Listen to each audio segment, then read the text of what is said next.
আসসালামু আলাইকুম শিক্ষার্থী বন্ধুরা, চলে আসলাম তোমাদের সামনে নতুন আরো একটি ক্লাস নিয়ে। বন্ধুরা, আজকের ক্লাসে আমরা আমাদের নবম দশম শ্রেণীর যে বাণিজ্যিক ব্যাংক নামের যে অধ্যায়টি রয়েছে ওই অধ্যায়ের কিছু বহু নির্বাচনী প্রশ্ন সমাধান করার চেষ্টা করব। বন্ধুরা দেখো, প্রশ্নগুলো আমাদের সামনে রয়েছে। আমাদের 1 নম্বর প্রশ্নে কি বলা হয়েছে? বলা হয়েছে বাণিজ্যিক ব্যাংকের আয়ের উৎস কোনটি? বন্ধুরা, আমরা সবাই জানি বাণিজ্যিক ব্যাংক কাকে বলে। যেই সকল আর্থিক প্রতিষ্ঠান মুনাফা অর্জনের উদ্দেশ্যে আমানত গ্রহণ ও ঋণ প্রদান করে থাকে তাকেই আমরা কি বলি?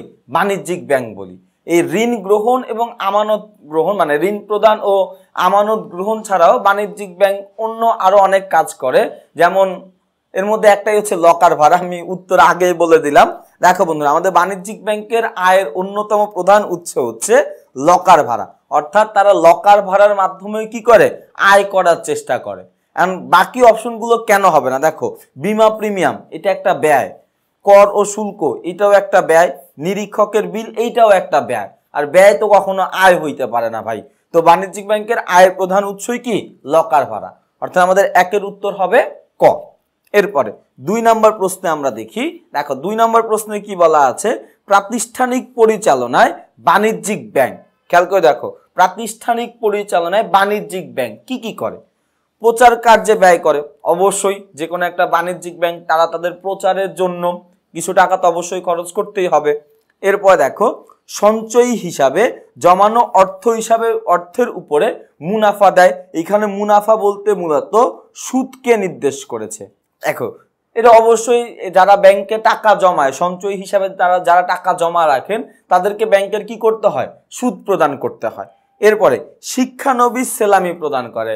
হ্যাঁ, ব্যাংক কি করে? শিক্ষানবিশ সেলামিও প্রদান করে। তো আমাদের 2 এর উত্তর দেখা যাচ্ছে 3টাই হবে। অর্থাৎ 2 এর উত্তর হচ্ছে ঘ, 1, 2 ও 3। এরপরে দেখো বন্ধুরা, আমাদের 3 নম্বর প্রশ্নে কি বলা হয়েছে? 3 নম্বর প্রশ্নের জন্য ছোট্ট একটা উদ্দীপক আমাদের পড়তে হবে। উদ্দীপকটা আমরা একবার পড়ি। পোশাক ব্যবসায়ী রফিক সাহেব নিয়মিত আন্তর্জাতিক বাণিজ্যের সাথে যুক্ত। তার ব্যবসার প্রয়োজনে সর্বদা বাণিজ্যিক ব্যাংকের সহায়তা গ্রহণ করেন। মানে নর্মালি একটা ব্যাপার, সে বাণিজ্যিক ব্যাংকের সহায়তা গ্রহণ করেন। আমরা প্রশ্নটা একবার দেখি। 3 নম্বর প্রশ্নে আমাদেরকে বলা হয়েছে বাণিজ্যিক ব্যাংক রফিক সাহেবের পক্ষে অপশনগুলো কি কি ছিল?